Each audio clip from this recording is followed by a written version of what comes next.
Aujourd'hui, la job de président m'a emmené à écouter encore plus, à écouter les gens autour de moi, à écouter ce que nos membres et clients disent, à écouter le bruit un peu autour, puis à m'ajuster, à adapter, à réaligner, à repositionner, à faire un pas en arrière, un pas de côté. Donc, c'est un peu relié à écouter tantôt, mais plus personnel là, sur notre posture d'entrepreneur, sur notre posture de leader. Donc, comment il faut que je change des choses peut-être dans mes soft skills, dans ma façon de communiquer. Alors, d'être ouvert et d'accueillir le feedback, pas de se fermer, mais d'essayer d'être une meilleure version de nous-mêmes. Nous allons entrer résolument dans le monde financier de demain et prendre pleinement le virage numérique. Vous venez d'un milieu modeste, votre père était électricien, votre mère couturière. Le mouvement Desjardins, c'est 400 milliards de dollars d'actifs. M. Cormier a opéré au sein de Desjardins plusieurs changements transformationnels en matière de gouvernance. Qu'est-ce qui vous motive autant? Mais innover, c'est aussi adopter de nouvelles façons de penser, de nouvelles façons d'agir. Est-ce que dès le départ, quand vous êtes arrivé dans le mouvement Desjardins, vous avez vu dans votre futur l'envie de vouloir grimper les échelons? Absolument pas, là. J'ai commencé comme caissier en 1992 dans un programme qui m'a emmené par la suite à devenir directeur de compte entreprise et j'ai fait du financement aux entreprises pendant les 7-8 premières années de ma carrière chez Desjardins. Donc, est-ce qu'à ce moment-là, je rêvais, j'aspirais de devenir président? La réponse, c'est non. Est-ce que j'avais de l'ambition? Et la réponse, c'est oui. C'est pour ça que je suis retourné faire un MBA à HEC au tournant des années 2000. Moi, je pense que c'est beaucoup plus de la volonté de vouloir avoir de l'impact, de réussir des choses, de réaliser des projets, d'aider le monde. C'est ça qui m'a fait carburer depuis que je travaille chez Desjardins.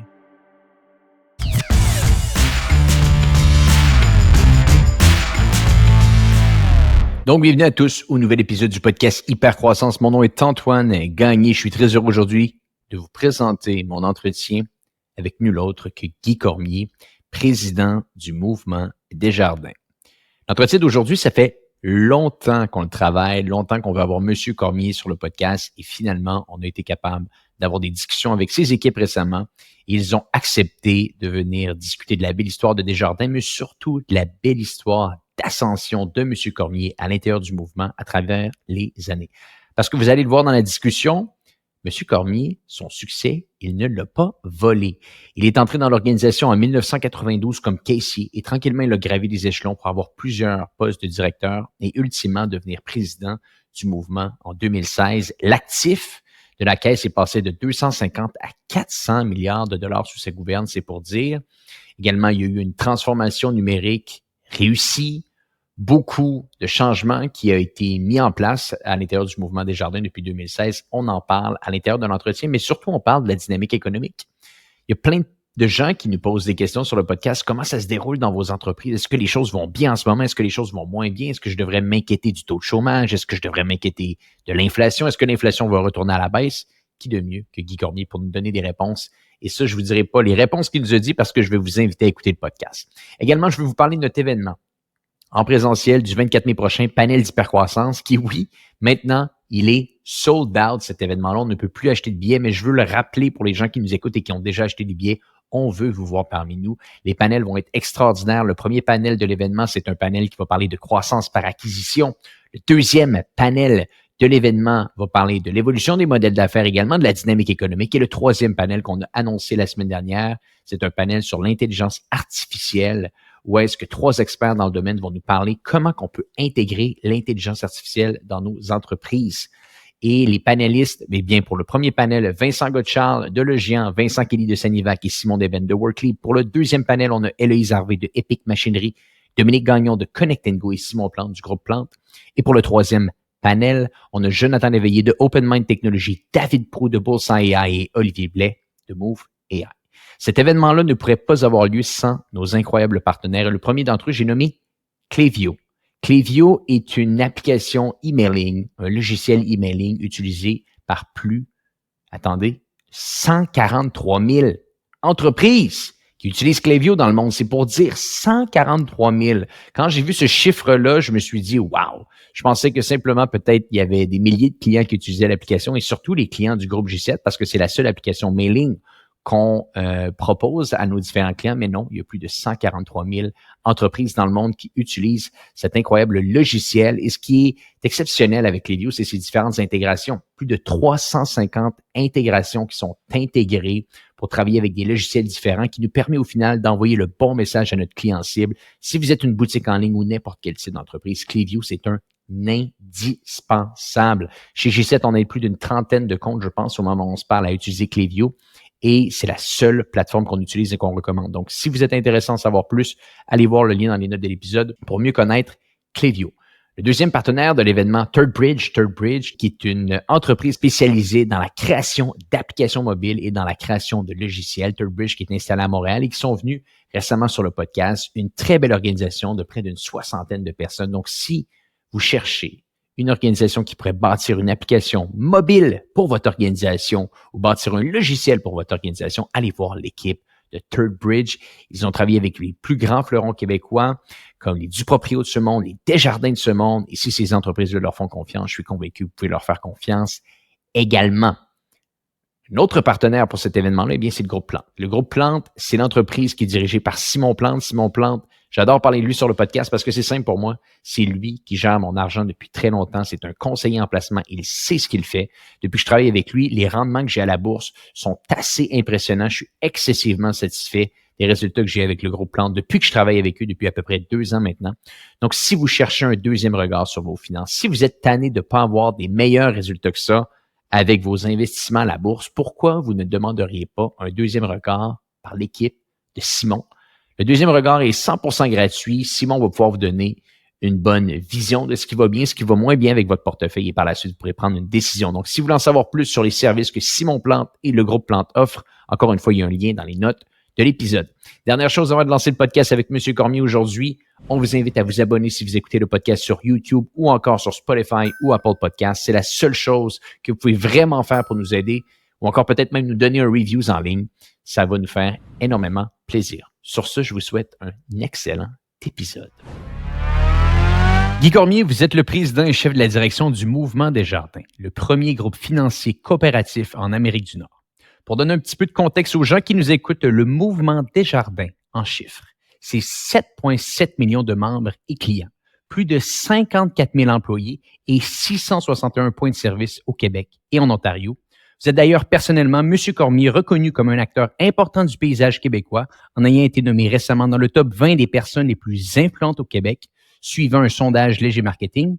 Guy Cormier, merci beaucoup d'être sur le podcast Hypercroissance aujourd'hui. Merci beaucoup de l'invitation. Très content d'être avec vous. Monsieur Cormier, le Mouvement Desjardins n'a pas vraiment besoin de présentation en 2024 avec sa présence qui est si forte, si bien établie au Québec, mais tout de même, si on avait à expliquer à notre audience les éléments qui différencient le mouvement des autres institutions, qu'est-ce qui vous viendra en tête rapidement? Écoutez, 4 choses. La première, c'est notre nature coopérative. Essentiellement, notre finalité, c'est de contribuer au mieux-être économique, social de nos membres, de nos clients, de nos différentes communautés. On fait ça depuis 124 ans. Notre mission, elle est claire, d'accompagner nos membres et clients dans leur autonomie financière. Donc, oui, on a cette recherche de générer des excédents, mais des excédents qui vont nous aider à être meilleurs pour nos membres et nos clients. Et ça, c'est au cœur même de notre nature coopérative, de notre projet depuis la fondation par Alphonse et Dorimène Desjardins. Le deuxième élément, c'est clairement cette participation active que les membres peuvent avoir dans leur coopérative, dans leur institution financière. Je veux dire, à chaque année, il y a des assemblées annuelles dans plus de 200 caisses, dans l'ensemble de nos caisses au Québec, en Ontario. Des membres peuvent se présenter, peuvent exprimer leur point de vue, exprimer leur attente, peuvent élire les membres sur le conseil d'administration des caisses.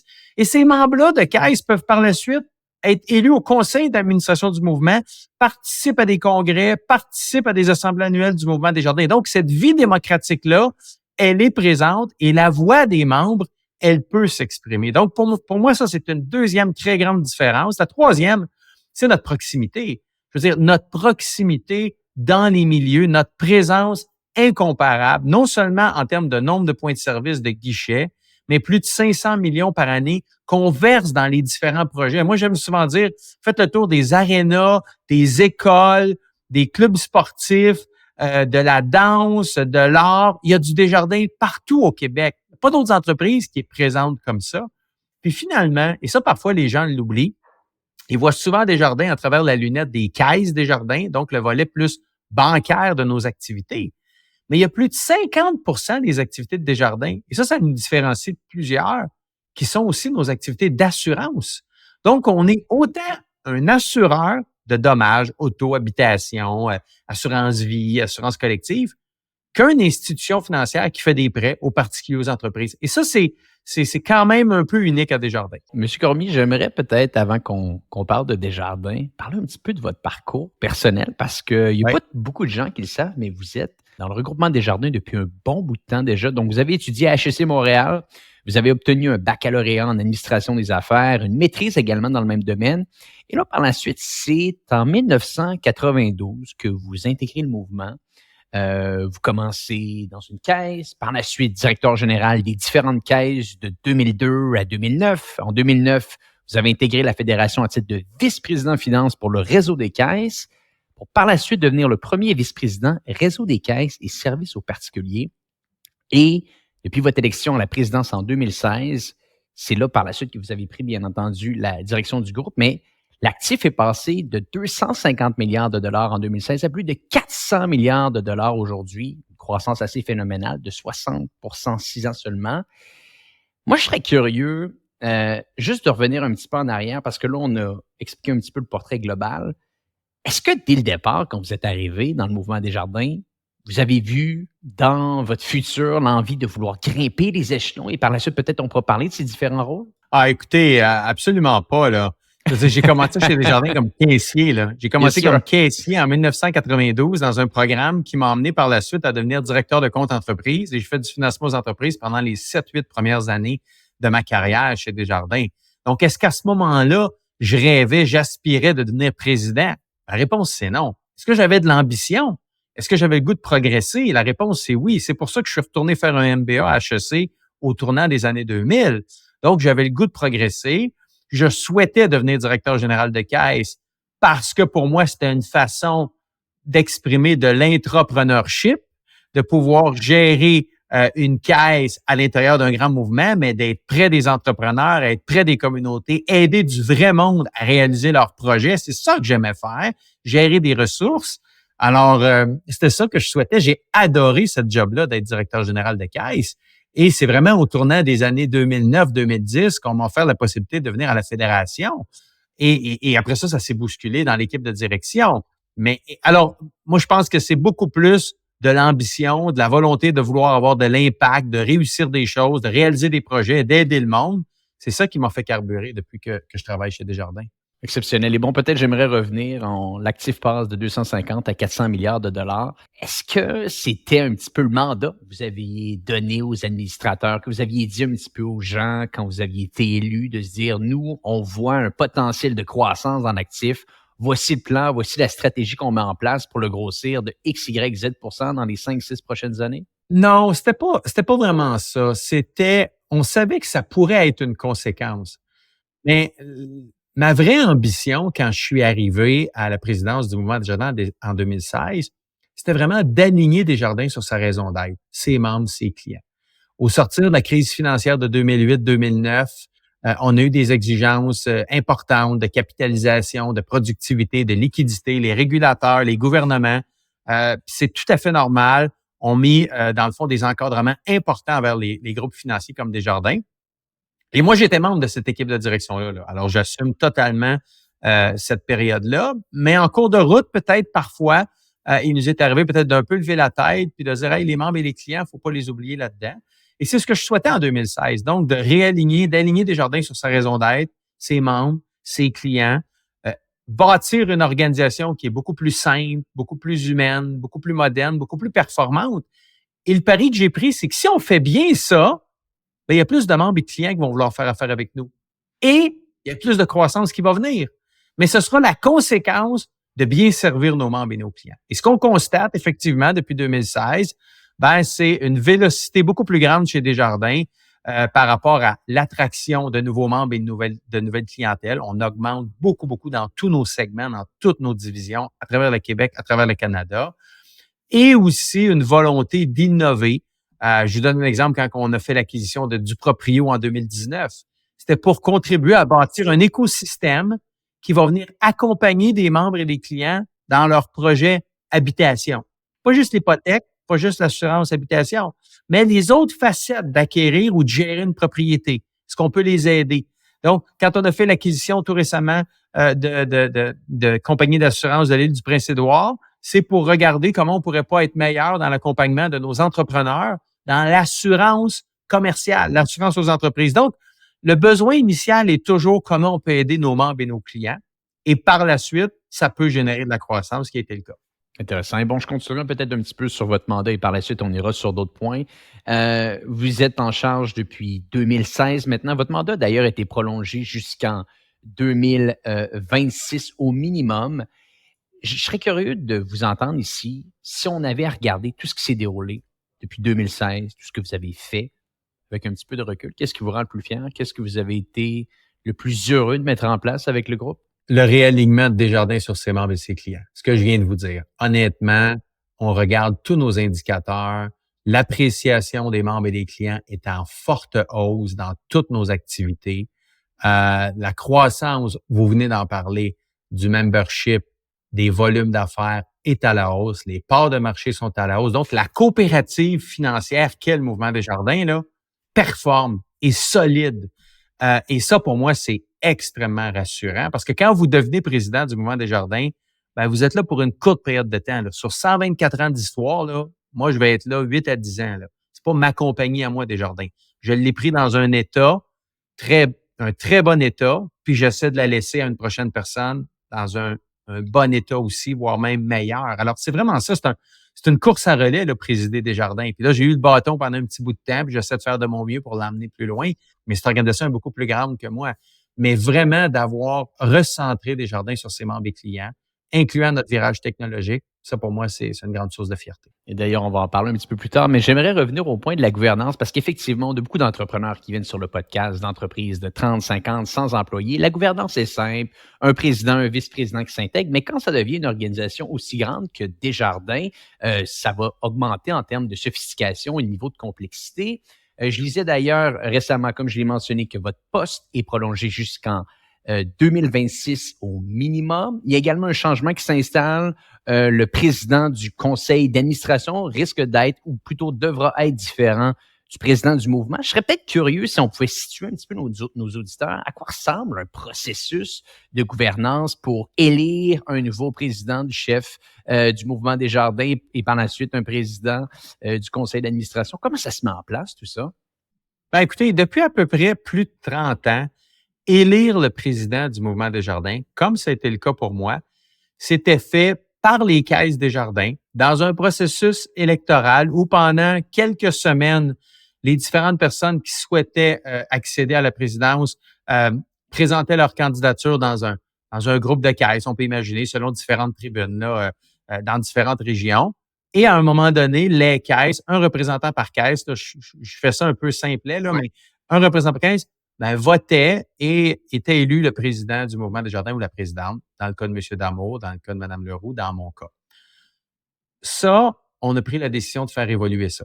À l'Assemblée générale annuelle de mars 2023, l'année dernière, les délégués, considérant l'envergure qu'est maintenant le Mouvement Desjardins, les besoins de stabilité à la tête du Mouvement Desjardins, les exigences réglementaires et la complexité d'être autant le président du conseil d'administration et le président et chef de la direction, ce qui était le cas là, pour moi, M. Damour et Mme Leroux.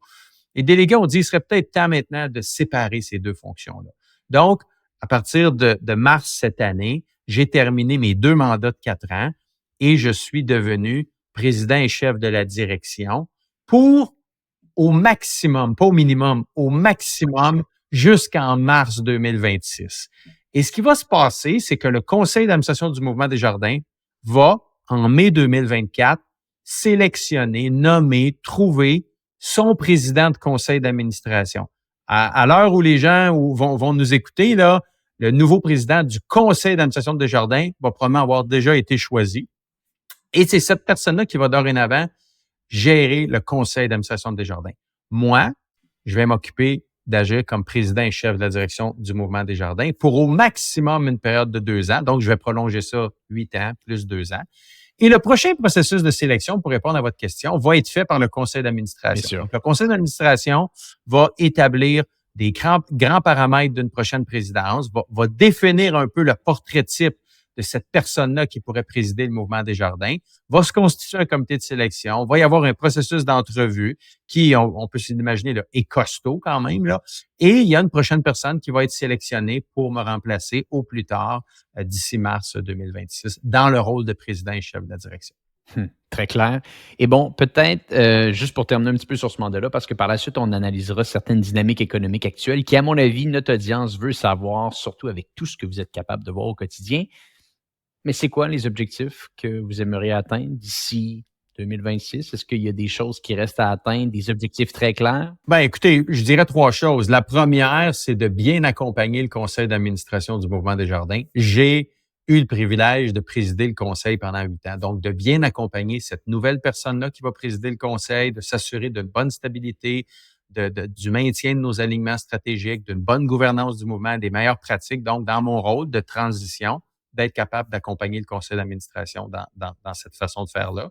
Le deuxième, c'est de présider comme chef de la direction le plan stratégique du mouvement Desjardins, c'est-à-dire de poursuivre notre virage membres et clients, simple, humain, moderne et performant, de poursuivre l'accompagnement de nos membres et clients, notamment dans la période actuelle qui est turbulente, qui amène de l'incertitude, et d'être l'institution financière, le groupe financier où les gens vont nous sentir proches, engagés, et qui les accompagne adéquatement. Puis le troisième, ça va être de poursuivre notre virage technologique, notre virage numérique, pour rendre les choses encore plus simples pour nos membres et clients de faire affaire avec nous au moment où ils le veulent, à l'endroit où ils le veulent et à l'heure où ils le veulent. Nos membres nous demandent de pouvoir interagir avec nous beaucoup plus simplement. Alors, je vais continuer sur l'élan qu'on a entrepris, mais je vais essayer d'accélérer les choses par rapport à ça. On fait une courte pause sur l'épisode en cours pour vous parler de notre événement du 24 mai prochain. Je le sais, je vous en parle beaucoup, mais c'est parce que je suis donc excité. On va avoir 3 panels d'hypercroissance avec des gens extraordinaires. Le premier panel de notre événement du 24 mai qui va se dérouler à partir de 18h à l'Hôtel Halte de Montréal. Le premier panel sera avec Simon Deben de Workleap, Vincent Kelly de Sanivac et Vincent Godchard de Logis. On va parler de croissance par acquisition. Le deuxième panel qui va s'en suivre, ça va être un panel avec Dominique Gagnon de Connect & Go, Héloïse Harvey de Epic Machinerie et Simon Plante du groupe Plante. On va parler ici d'évolution de modèle d'affaires et de la dynamique économique, comme ce qu'on parle un petit peu avec M. Cormier aujourd'hui dans le podcast. Et le troisième panel, on va parler de l'intelligence artificielle en entreprise, comment qu'on peut intégrer le tout avec Jonathan Léveillé de Open Mind Technologies, Olivier Blais de Move AI et David Proulx de Bullseye AI. Et cet événement-là ne pourrait pas avoir lieu sans l'apport de nos incroyables partenaires. Et le premier d'entre eux, j'aimerais parler de Hello Darwin. Hello Darwin devient littéralement votre département de subvention externe. Donc, Hello Darwin offre la possibilité aux différents clients qui travaillent avec eux plus de 1600 programmes de subvention canadiennes qui sont capables de vous démontrer et de vous offrir des subventions qui peuvent aller de la croissance de votre organisation aux ressources humaines, à l'innovation, technologie, au virage vert. Bref, il y a énormément de thèmes que Hello Darwin est capable de couvrir.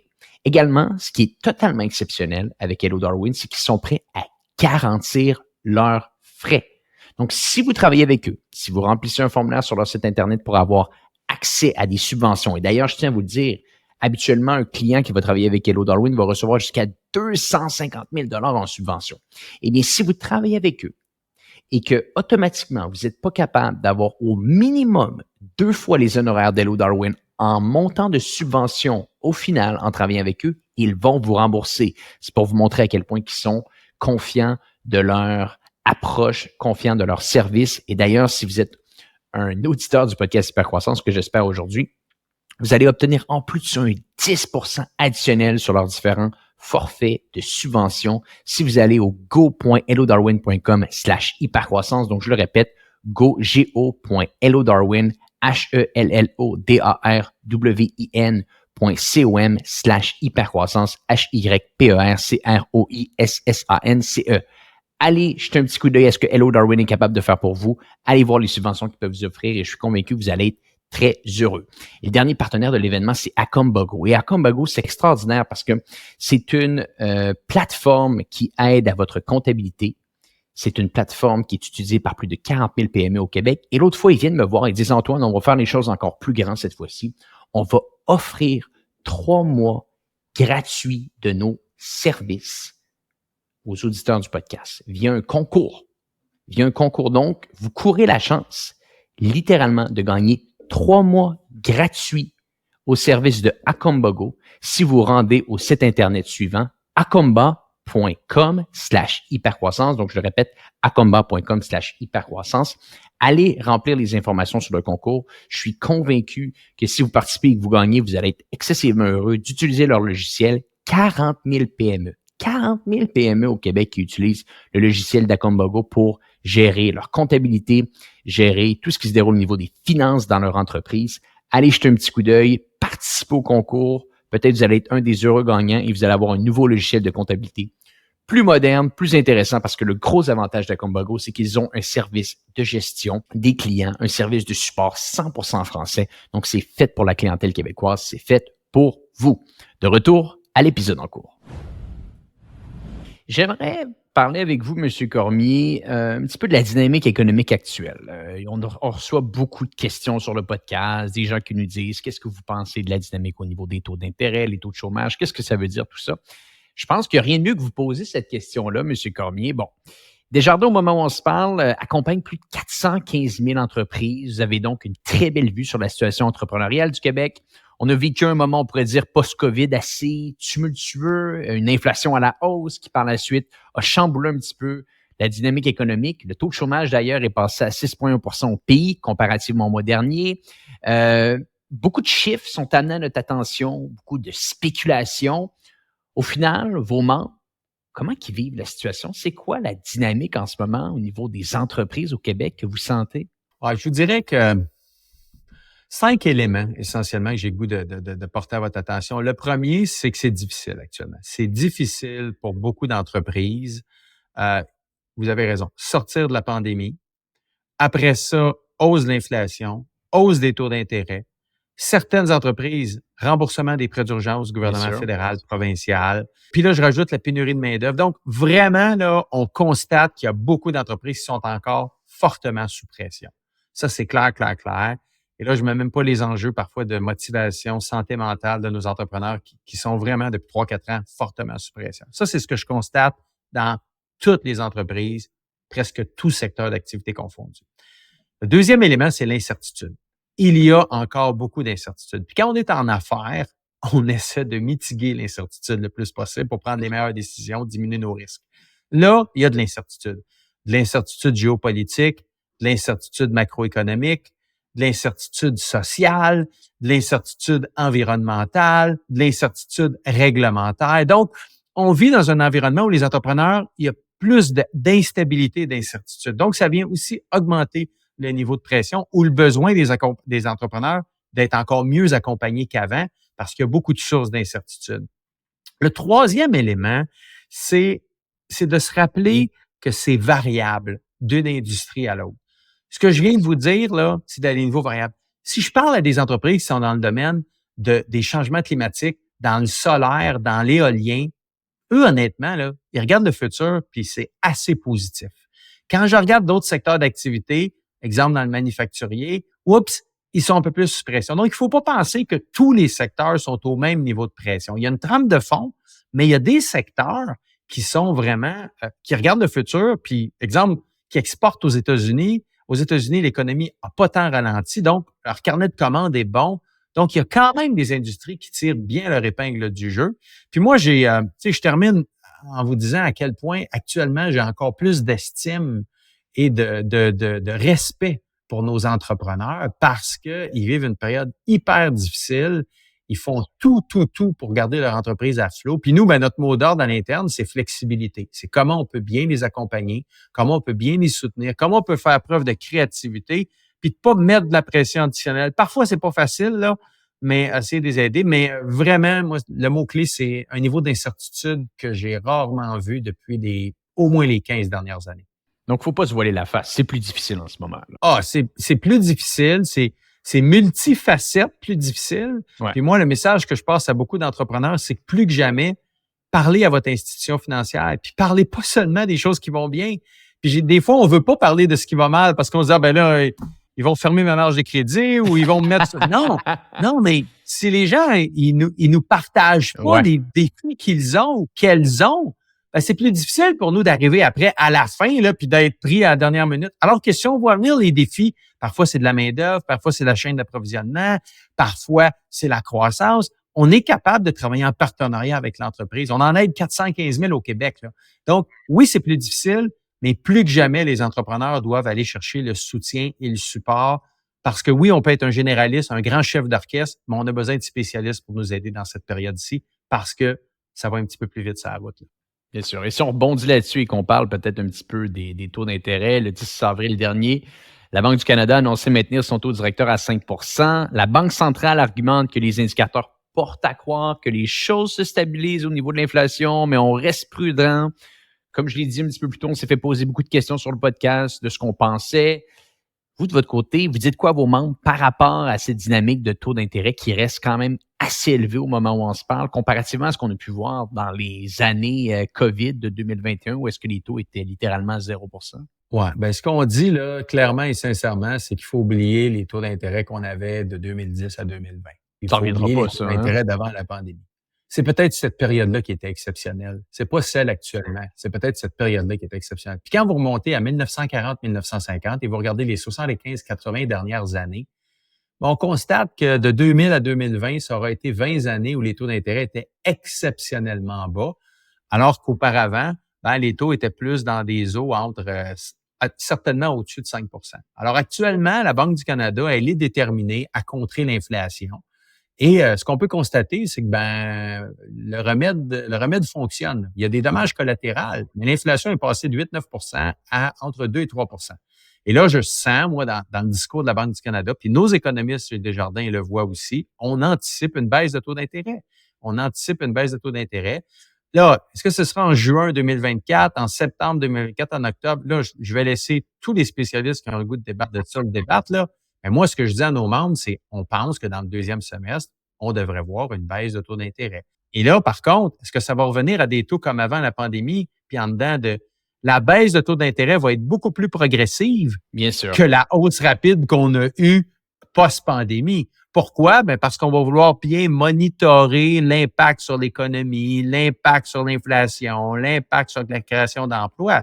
Alors, il faut, dorénavant, si on est un entrepreneur, se mettre dans une perspective que nos modèles économiques, nos modèles financiers doivent être dorénavant calculés avec des taux d'intérêt qui vont être beaucoup plus dans les horizons de 4, 5, 6, 7, 8 % et pas nécessairement 1, 2 ou 3 % Moi, c'est ce message-là qu'on passe à nos entrepreneurs. Ça change la donne totalement. Et qu'est-ce que vous voyez des organisations peut-être qui se démarquent un peu plus? Est-ce qu'il y a un dénominateur commun que vous voyez, une adoption plus rapide à des transformations numériques? Est-ce qu'il y a des thèmes que vous voyez avec les entreprises qui, malgré cette dynamique plus difficile, soyons honnêtes, on arrive à continuer à faire de la croissance, on arrive à se démarquer? Ben, écoutez, un des thèmes que je vois pour les entreprises qui réussissent à tirer leur épingle du jeu, c'est la capacité de savoir s'entourer. Je veux dire, ces entrepreneurs-là savent qu'il y a des défis importants, ceux qu'on a parlé précédemment. Parfois, c'est financier, parfois, c'est géopolitique, parfois, c'est la chaîne d'approvisionnement. Donc, ils sont continuellement en train de se dire, j'ai besoin de qui pour m'aider à passer à travers ce défi-là? Et ils essaient d'aller chercher de l'aide activement, là, que ce soit auprès d'autres entreprises, de d'autres partenaires, et ils osent des choses, là. Alors, moi, je vois beaucoup ça, des entrepreneurs qui sont beaucoup plus à l'aise d'exprimer leurs enjeux et de dire qu'ils ont besoin d'aide et qui vont voir des entreprises dans d'autres secteurs d'activité complètement, là. Le commerce de détail, qui va voir des entreprises dans le numérique, des entreprises qui étaient B2B, qui vont quand même voir des entreprises dans le B2C parce que justement, comment ils servent bien leurs clients. Donc, les gens, ils sortent un peu de leur sentier battu pour essayer d'apprendre de d'autres secteurs d'activité. Ça, c'est vraiment une clé. Deuxièmement, des entrepreneurs qui sont toujours en mode adaptation. Ils sont pas en mode, ben c'est parce qu'on a fait ça depuis 10 ans, il faut rester comme ça. Non, j'accepte de revoir le statu quo régulièrement. Puis peut-être quelque chose qu'on a mis de l'avant il y a 2-3 ans, mais il faut réévaluer beaucoup plus rapidement qu'on pensait. Alors, ça, c'est des trames de fond. Aller chercher de l'aide et cette capacité d'adaptation-là est très, très importante. Puis le dernier élément que je vois, c'est des entrepreneurs qui prennent vraiment le temps, malgré parfois la tempête qu'il y a ou les nombreux défis, de rester branchés sur leurs membres et leurs clients. Puis nous, c'est ce qu'on fait chez Desjardins. Là. Mais tu sais, de pas perdre qu'on est là pour des membres et des clients, ou on est là, dans le cas pour des clients, là. Alors, on les écoute, on s'adapte, on s'assure, parce que les clients aujourd'hui peuvent beaucoup plus rapidement changer de fournisseur. Ils ont des offres de services qui sont très compétitives. Alors, que ce soit chez nous, que ce soit dans tout secteur d'activité, rester branché sur ses clients, c'est hyper important. Oui, parce que c'est eux qui vont nous garder en affaires ou peut-être malheureusement nous sortir de nos affaires. Exactement. Vous avez parlé de transformation un petit peu, d'adaptation, M. Cormier. J'aimerais peut-être aborder ça avec le mouvement Desjardins parce qu'il y a quand même une dynamique intéressante qui s'est déroulée de votre côté. Je parle ici de la transformation numérique. Donc, bon, je pense qu'on peut le dire pour les gens qui nous écoutent et qui utilisent les services de Desjardins. Vous êtes un joueur financier dans le domaine numérique. Sophistiqué, même très sophistiqué, je serais prêt à dire. Ce qui est paradoxal dans tout ça, c'est que cette transformation numérique-là s'est fait pendant que d'un autre côté, vous deviez faire décroître une ligne de service. Et je parle ici de vos différents points de vente. Vous dites d'ailleurs en entrevue à Radio-Canada que vous prévoyez fermer jusqu'à 30 % votre point de service. J'ai pas nécessairement envie d'aborder la question du pourquoi. Je pense que tout le monde va être capable de comprendre la raison derrière ça aujourd'hui, mais j'aimerais aborder pour les gens qui nous écoutent, pour les entrepreneurs, comment qu'on est capable de jongler dans une dynamique de transformation numérique, mais d'un autre côté, de laisser aller une ancienne ligne de service qui était très importante pour nous dans le passé. Comment qu'on arrive en tant qu'organisation à transformer notre modèle tout en réduisant considérablement ce qui nous avait fait grandir pendant autant d'années? Oui, bien écoutez, c'est une très bonne question, puis j'aime beaucoup l'angle de votre question. C'est d'accepter que ça risque d'être un très grand défi. Et moi, là, je vous le dis, comme président de Desjardins depuis 2016, je pense que c'est l'un de mes plus grands défis, de trouver le bon équilibre entre faire ce virage technologique, numérique-là, parce qu'une forte proportion des membres de la coopérative me le demandent, mais en même temps, respecter, me rappeler et savoir que j'ai des membres qui, eux, veulent aussi avoir des offres de services qui sont physiques dans des réseaux comme dans notre réseau des caisses ou dans nos guichets automatiques. Parce que c'est ce qui vous distinguait quand même, là. Bien, c'est ce qui nous distinguait, mais ce qui nous distinguait, là, c'est pas les points de service physiques puis les guichets automatiques. Ce qui nous distinguait, là, quand je prends un pas de recul, c'est la proximité. Les gens aimaient cette proximité-là qui s'incarnait par la caisse. Puis, au tournant des années 80, qui s'est incarné par l'arrivée de guichets automatiques. Il n'y avait pas de guichets automatiques avant 1980, mais la proximité s'est définie à travers les guichets automatiques. En cours de route, la proximité s'est définie par le terminal point de vente chez le marchand. C'est encore plus simple, j'ai même pas besoin d'aller à la caisse. Je rentre ma carte directement, puis je suis à l'épicerie, puis je paye. La proximité. Et qui s'est définie par j'utilise mon téléphone maintenant, puis je suis capable de faire mes transactions. Mais la trame de fond, depuis 124 ans chez Desjardins, et là, ça commence sur le perron de l'église de la caisse, c'est la proximité. Desjardins, c'est une organisation qui est près de nous, physiquement et aujourd'hui technologiquement. Alors, le défi, c'est pour les entrepreneurs, c'est pas seulement de voir le moyen ou le véhicule qui sert pour notre offre de service, mais de plus prendre du recul, de dire qu'est-ce qui me distingue, puis pourquoi les gens font affaire avec nous. Ils font affaire avec nous parce qu'on est proche et on est accessible. Alors, par contre, le véhicule, lui, peut évoluer. Et c'est ce qu'on vit chez Desjardins. C'est-à-dire, on a encore plus de 600 caisses, 600 points de service, 1500 guichets automatiques. Il n'y a pas une autre institution financière qui a autant que ça au Québec pour nous, là. Mais je suis très conscient que quand on fait cette transformation-là, bien, il y a une certaine frange ou un certain groupe de nos membres qui sont pas totalement satisfaits parce que eux, ils sont moins à l'aise avec la technologie. Puis je comprends ça. Mais en même temps, quand j'ai une forte proportion de mes membres qui, eux, veulent que j'investisse massivement en technologie, ben c'est ce choix-là que je dois faire. Donc, concrètement, il faut se rappeler que les changements bousculent, l'accepter, l'assumer. Mais après ça, pour les entrepreneurs qui nous écoutent, pour votre question de dire comment on laisse une ligne de produit, peut-être on va vers l'autre, c'est l'accompagnement. On passe beaucoup de temps à accompagner nos membres et nos clients. On prend le temps d'expliquer les choses. Ça fait 8 ans comme président que sur toutes les tribunes, je me fais toujours poser cette question-là. Pourquoi vous fermez des points de service? Pourquoi vous changez? On l'explique, on répète, on fait face à la musique. Dans nos caisses, les gens accompagnent les membres pour aller au guichet, pour utiliser les technologies. On les rassure. On est présent dans les résidences pour personnes âgées. On a des services d'accompagnement à domicile. On a même créé 2 navettes, comme des autobus, 2 navettes mobiles qui se promènent parfois pour accompagner les gens dans des périodes de transformation. Donc, c'est vraiment de ne pas sous-estimer la gestion de changement entre le point A et le point B, puis d'y aller graduellement. L'autre fois, je parlais avec des gens, ils me disaient, M. Cormier, pourquoi vous avez encore 600 points de service puis 1500 guichets? Vous devriez faire ça bien plus rapidement. Je disais non, parce que justement, je suis dans une transition, puis on veut le faire de façon respectueuse envers nos membres et clients, même si certains trouvent qu'on va trop rapidement. Donc, c'est de trouver ce bon équilibre-là, mais c'est un grand défi. C'est un grand défi. Puis je pense qu'il y a beaucoup de gens qui vont nous écouter aujourd'hui qui, bien entendu, peut-être pas dans vos extrêmes, où est-ce qu'on a autant à changer, mais qui vont devoir vivre ces différentes transformations-là dans les prochaines années.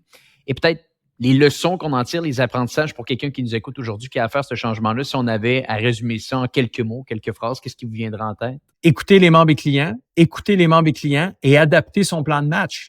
On a une façon de penser au départ, mais finalement, quand on le déploie ou on le met de l'avant, ben on s'adapte. Nous, là, depuis 8-10 ans, là, notre évolution de nos points de service, on s'est adapté régulièrement. Ah, regardons, il faudrait être plus présent dans les résidences personnes âgées. OK, on va y aller. Donc, l'écoute des membres et des clients.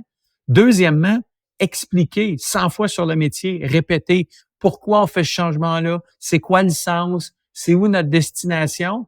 Puis troisièmement, ben être capable d'accompagner encore mieux les personnes qui ont certains besoins. Mais à la fin de la journée, de se dire que moi, j'ai un travail de me rappeler du passé, mais j'ai aussi une responsabilité de construire le Desjardins des 50, 100 prochaines années. Et si aujourd'hui, Desjardins est en affaires depuis 124 ans, il n'y en a pas beaucoup d'entreprises au Québec qui sont en affaires depuis 124 ans, c'est que Desjardins, l'une de ses plus grandes qualités, c'est sa capacité d'adaptation. Desjardins a toujours été de son époque. Et je pense que le rôle d'un chef d'entreprise ou d'un entrepreneur, c'est de regarder sur les 5, 10, 15, 20 prochaines années. Alors, ce serait ça. Vous m'ouvrez une belle porte ici, le rôle du chef d'entreprise, le rôle de l'entrepreneur. Il y a une grande évolution dans les dernières années, comme quoi un chef d'entreprise, un dirigeant, un entrepreneur se doit d'être de plus en plus la figure qui va représenter son entreprise. Pas nécessairement simplement en parlant à ses employés ou en parlant des clients, mais également en devenant littéralement une ligne de distribution, en devenant un brand, en devenant quelqu'un qu'on peut voir dans des vidéos, dans des podcasts. Vous vous êtes prêté au jeu. On vous voit sur YouTube avec différents petits créateurs de contenu, un petit peu comme le podcast Hypercroissance. Vous parlez avec des jeunes, vous parlez avec d'autres gens qui font des podcasts. Comment vous voyez le rôle du dirigeant et pourquoi c'est important à vos yeux de le faire? Ben, parce que, je vous le disais tantôt, la marque Desjardins, elle est forte au Québec, elle est forte au Canada et elle inspire les gens par sa proximité. Tout le monde connaît quelqu'un chez Desjardins. Tout le monde est un fournisseur. Tout le monde, à chaque fois que je rencontre les gens, ils ont toujours une histoire à me raconter sur quelqu'un qui est lié à Desjardins. Alors, cette proximité-là, elle existe depuis 124 ans. Alors, quand je suis devenu président du mouvement Desjardins, pour moi, c'était important d'être un président près des gens, d'être un président qui incarne ce qu'est la marque Desjardins. De la proximité, de la simplicité, de l'humain, puis de l'accessibilité. Et c'est pour ça que pour moi, c'est pas d'être un président qui incarne quelque chose par moi-même. C'est vraiment qu'il y a une symbiose entre ce qu'est notre organisation, puis à mes yeux, ce que le président doit être en lien avec ce qu'est cette organisation-là. Et c'est pour ça que, à travers le privilège que j'ai d'être président du mouvement Desjardins, j'essaie de faire des podcasts, je fais des vidéos pour mettre de l'avant des jeunes entrepreneurs, des jeunes entreprises, j'essaie de faire rayonner d'autres organisations, j'essaie de parler d'enjeux qui me préoccupent, que ce soit le logement, que ce soit les inégalités, que ce soit de mieux soutenir notre jeunesse, parce que je me dis, pendant cette période-là, je suis un porte-voix qui peut avoir de l'impact à travers la tribune qui m'est offerte. Je suis payé au départ pour bien gérer Desjardins, c'est mon mandat premier. Mais si, à travers ce qu'est Desjardins au Québec et au Canada, je peux, dans mon rôle, avoir de l'impact sur d'autres dimensions sociales qui peuvent aider des personnes, des communautés, moi, je me sens que ça fait partie de mon rôle. Vous côtoyez énormément d'entreprises. Pensez-vous que c'est le rôle du dirigeant, le rôle de l'entrepreneur en 2024, de se mettre de l'avant, de faire du contenu, d'être un petit peu, pardonnez-moi l'anglicisme, le cheerleader de l'organisation? Ben, c'est variable. Je serais prudent avant de dire oui. Je pense que le mandat premier de l'entrepreneur, c'est de gérer son entreprise, de gérer ses employés, puis de réaliser la mission de son entreprise, puis de s'assurer que son entreprise est solide, est pérenne, elle prospère, puis elle réalise ce pourquoi cette personne a décidé de lancer son entreprise ou de la gérer. Ça, c'est son premier mandat. Ceci étant dit, aujourd'hui, moi, je le vois de plus en plus, depuis notamment les 4-5 dernières années, puis la pandémie a exacerbé ça. Les gens ont des attentes envers les chefs d'entreprise, que ce soit les employés. Au départ, les employés, ils veulent voir leur leader près d'eux. Ils veulent voir leur leader parfois prendre position. Ils veulent voir leur leader s'engager dans des dimensions sociales, que ce soit la lutte au changement climatique, que ce soit la pauvreté, l'itinérance, tout ça. Alors, on peut pas embrasser toutes ces causes-là en même temps, selon les moyens qu'on a comme entrepreneurs. Mais je pense que les entrepreneurs doivent être plus sensibles, effectivement, à ce que les employés s'attendent d'eux, à ce que les parties prenantes autour d'eux s'attendent d'eux, à ce que la communauté dans laquelle l'entreprise opère s'attend. Et oui, dans certains cas, et pas au détriment de bien gérer son entreprise puis de réaliser sa mission, mais oui, dans certains cas, peut-être de s'investir personnellement dans des causes ou dans des dimensions sur lesquelles l'entrepreneur se dit, ben moi, je peux avoir de l'impact dans la société. On peut pas, tu sais, à la fin, on peut pas s'attendre à ce que tous les enjeux de la société ce soit juste réglé par nos gouvernements. Bien sûr que non. Et que nous, entrepreneurs, entreprises, on gère nos entreprises, on paie nos impôts, puis le gouvernement s'occupera du reste. Les besoins aujourd'hui sont colossaux, puis on le voit là, en santé, en éducation, en lutte au changement climatique, en itinérance, en santé mentale. Je pourrais en nommer plein, là.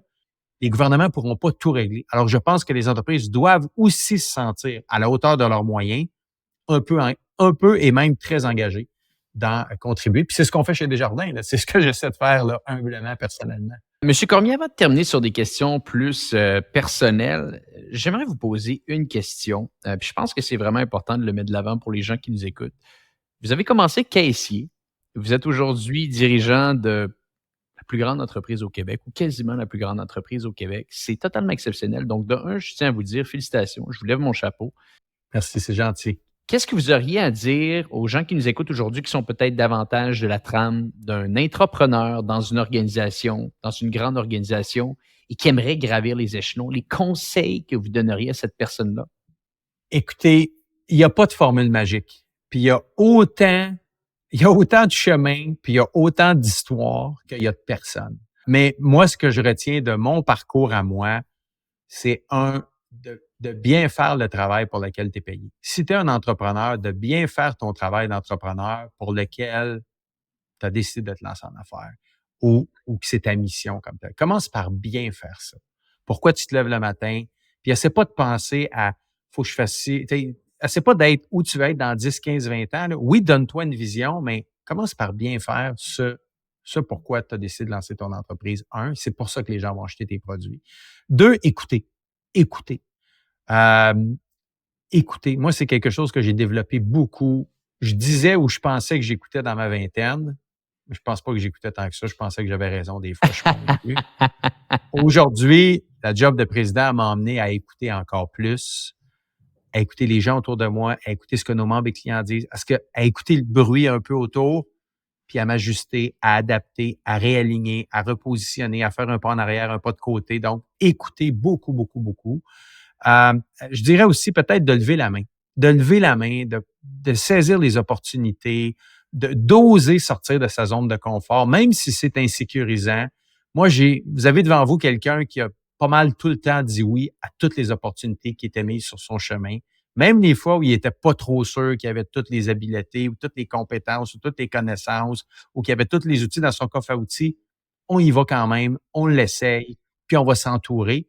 Puis le dernier, c'est d'être ouvert au feedback. Honnêtement, quand on est dans les postes d'entrepreneur, quand on est dans le poste de leader, c'est facile. On est tellement sous pression, puis on veut tellement réaliser. Puis parfois, on doit tellement être convaincant et convaincu qu'on oublie un peu le feedback. C'est un peu relié à écouter tantôt, mais plus personnel là, sur notre posture d'entrepreneur, sur notre posture de leader. Donc, comment il faut que je change des choses peut-être dans mes soft skills, dans ma façon de communiquer, alors, d'être ouvert et d'accueillir le feedback, pas de se fermer, mais d'essayer d'être une meilleure version de nous-mêmes. Question plus personnelle. Vous avez sous votre responsabilité plus de 50 000 employés, de près ou de loin, soyons honnêtes, mais tout de même, c'est le chiffre exact. Qu'est-ce qui vous empêche un petit peu de dormir la nuit? vous donne un petit peu plus de stress, un petit peu plus d'eczéma? Ben, vous avez quelqu'un qui dort bien la nuit. Honnêtement, vous n'avez pas quelqu'un qui dort pas bien la nuit. Je me mets la tête sur l'oreiller, puis bang, c'est parti. Là, je dors très bien. Dans mes moments plus stressés, je vais me lever plus tôt. Là, puis là, je vais me mettre à penser un peu. Là. Mais il n'y a pas tant d'affaires que ça. Mais je vous dirais, actuellement, là, il y a vraiment... on en a parlé tantôt, la situation économique et financière de nos membres et de nos clients, de nos entrepreneurs. Ça me préoccupe. Comment on peut les aider encore plus? Qu'est-ce qu'on peut faire des jardins? On a été très actifs dans le logement abordable. Ça, c'était justement l'objet de réflexion. Okay, qu'est-ce qu'on pourrait faire pour la crise du logement au Québec? Tu sais? Alors, donc tout ce qui est là un peu situation financière de nos membres et de nos clients, ça me turlupine tout le temps là, pour me dire, OK, qu'est-ce qu'on fait de mieux? Comment on peut les aider? Tout ça. L'autre, c'est les jeunes. Ça, les jeunes, ça me préoccupe beaucoup parce que je pense qu'on flirte avec l'inégalité intergénérationnelle, que ce soit le logement, que ce soit la capacité d'épargner, que ce soit la capacité de démarrer sa vie. Aujourd'hui, c'est beaucoup plus dans la trentaine que dans la vingtaine pour les générations précédentes. Et ça, c'est du patrimoine qu'on n'accumule pas pendant peut-être 10 ans de moins. Donc, ça aussi, ça me préoccupe. Comment je peux, c'est pour ça que j'essaie d'être aussi engagé envers la jeunesse, comment on peut donner un coup de main. Puis le troisième élément, c'est tout ce qui touche la prospérité collective.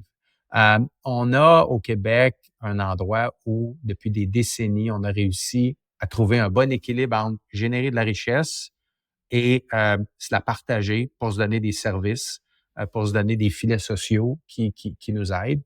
Aujourd'hui, c'est beaucoup, beaucoup sous pression, ça. Et pas seulement la capacité de partager cette richesse-là, mais de la générer, cette richesse-là.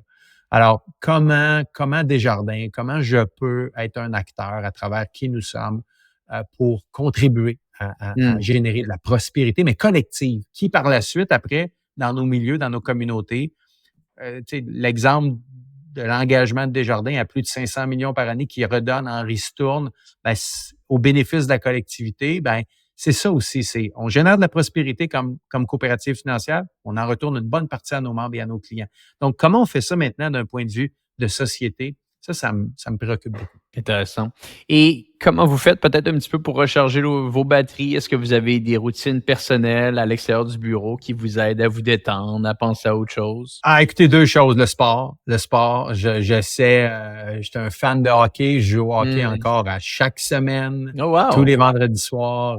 J'adore jouer au hockey, plus d'autres exercices, jogging, monter des montagnes, tout ça. Ça, c'est vraiment le premier élément qui m'aide à relaxer. Puis le deuxième élément, c'est la famille. C'est la famille. Mes 4, Julie, mon épouse, les 4 jeunes adultes qui ont entre 28 et 32, une petite fille qui est arrivée dans le portrait il y a quelques mois. Donc, me reconnecter avec la famille, un bon souper avec les jeunes, on jase. Ils me permettent mes jeunes et mon épouse me permettent de rester terre à terre et groundé sur la réalité du vrai monde là, et du monde tout court. Là. Alors, moi, ça me fait bien du bien, ça.